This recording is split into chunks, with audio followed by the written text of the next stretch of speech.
Bartësi i listës për këshilltar në Tetov nga radhët e Lidhjes Sociale Demokrate të Maqedonisë, Zhive Aleksovski, ka uruar ditën ndërkombëtare të personave të moshuar.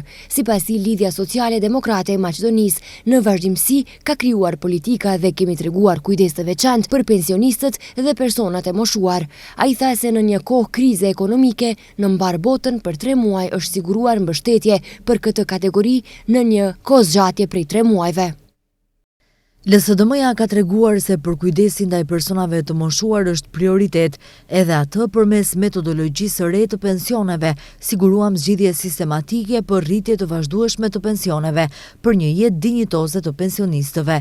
Me ndryshimet e bëra në vitin 2022 dhe 2023, pensionet u rritën për 20%. Kemi arritur nga viti 2017 deri më tani që pensionin minimal të arrisim për 40%, deklaroi bartësi i listës për këshilltar në Tetov nga radhët e Lidhjes Socialdemokrate të Maqedonisë, Zhive Aleksovski. Me këtë rast, kandidatët për këshilltar të LSDM-s në Tetov realizuan takim me pensionistët e Tetovës.